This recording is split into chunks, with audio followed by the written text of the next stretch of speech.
Subukan ng agimat ni Nick Banayo. Halika at pag-usapan natin.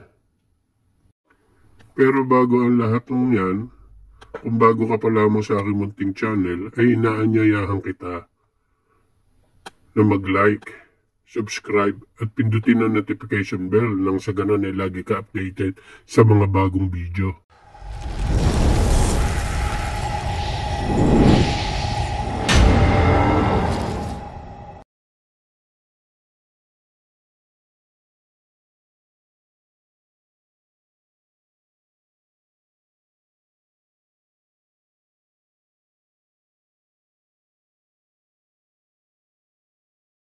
Bago tayo magsimula ng mga paliwanag, shoutout muna kay Boss Nick Banayo. Shoutout sa iyo, Boss Nick. Marami akong message sa iyo pero hindi ka nasagot. Nahingi ako permit sa iyo para kunin ng mga ilang video clips mo. Pero hindi ka nasagot. Super busy ka yata, boss. Anyways, kinuha ko na without your permission. So, para lang makapagpaliwanag ako sa mga nag-message sa akin. Well, ang unang katanungan ay, Brother Edwin, bakit po ba halos lahat ng targetin ni Nick Banayo wasak ng wasak? Well, ganito yan ha. Sa ganang akin ha, yung tingin ko, mukhang ang kaalaman ni Boss Nick Banayo mas mataas kesa sa mga nagpa-testing. Maring napakalakas ng kanyang panudla. Ano ba yung panudla? Ang panudla ay isang orasyon na pangwasak ng kapangyarihan. So, maaring mataas yun. Kaya, yung mga nagpasubok sa kanya, wasak ng wasak ang kanilang mga medalyon. Itong pangalawang katanungan, bro, tama nga ba na testingin ang mga medalyon? So, iba't ibang antingero, iba't iba yung kanilang paniniwala, proseso. Kaya ang dapat natin gawin, irerespeto natin yan. Ibang lugar, ibang probinsya, iba yung kanilang way. Bagamat sa akin, yung mga nakita ko at napanood ko sa amin doon, yung mga itinuro sa akin, well, ang iba niyan, hindi tinetesting yung kanilang agimat. Kasi yan ay bibigyan kanya ng senyales kung ikaw ay mapapahamak. Yung iba ay testingin kasi bibigyan ka nga niya ng sign kung ikaw ay mapapahamak.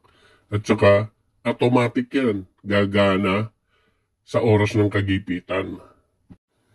Yung iba namang antingero, ang kanilang pamamaraan, yung mga medalyo isinasabit sa hayop. Halimbawa, kambing o baboy o aso na kanilang babarilin, doon nila malalaman kung buhay ang kanilang medalyon. Maaaring hindi pumutok ang barel. Maaaring hindi tamaan kung sa kambing mo sinabit ang medalyon. Binaril mo yung kambing.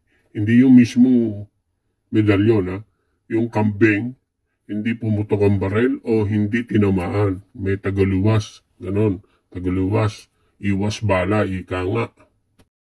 Meron din akong kakilala na sundalo. Nung araw, PC pa nung araw taga roon sa amin.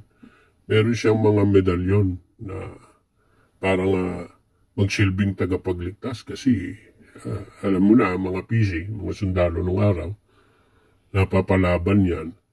Pero ang katwiran niya, kahit na meron silang mga ganong gamit, sino ba nga namang gago ang tatayo sa gitna ng labanan? Di ba wala?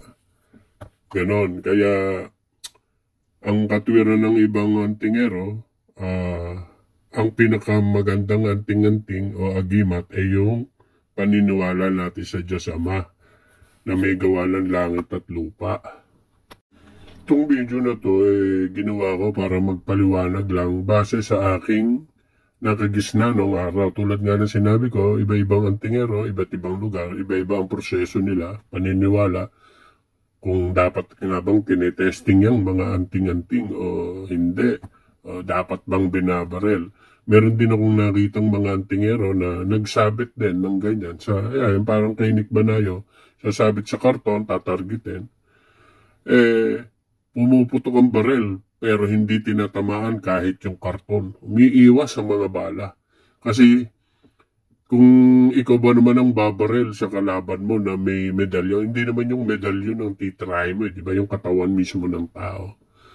Kaya, sa mga nakakapanood ng video ko ngayon, kung kayo may ibang paraan ng pagtetesting ng agimat, malaya kayong mag-comment. I-comment nyo lang sa comment section ng video kong ito. At para palitan ba tayo ng kuro-kuro at mga paniniwala. Yun ang siguro ang pinakamaganda. Pero sa akin, yung gamit ko rito na ako mismo bumuhay at nagkonsagra, never ko pang pinabaril yun Pero alam ko buhay sila at alam ko na nagbibigay sila sa akin ng sign. Ilang beses ko na yung nasubukan. Kaya, tulad na sinabi ko, irespeto na lang natin yung paniniwala ng iba.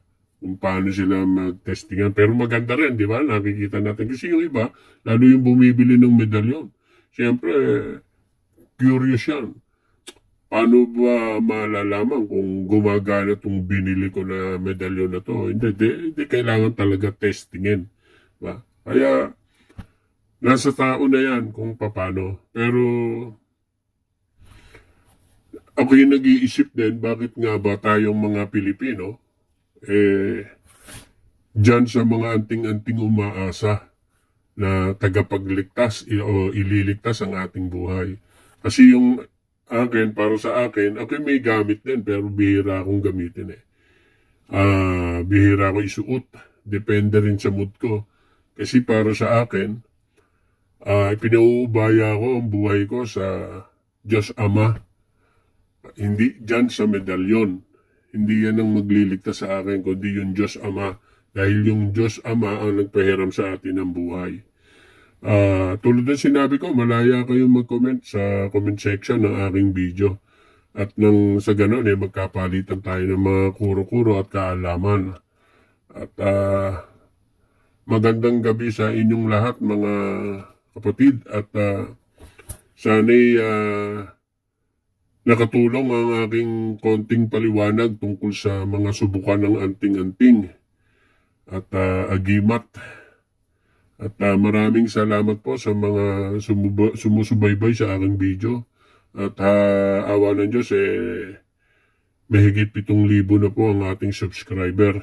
Marami pong salamat at pagpalain nawa tayo ng poong may kapal.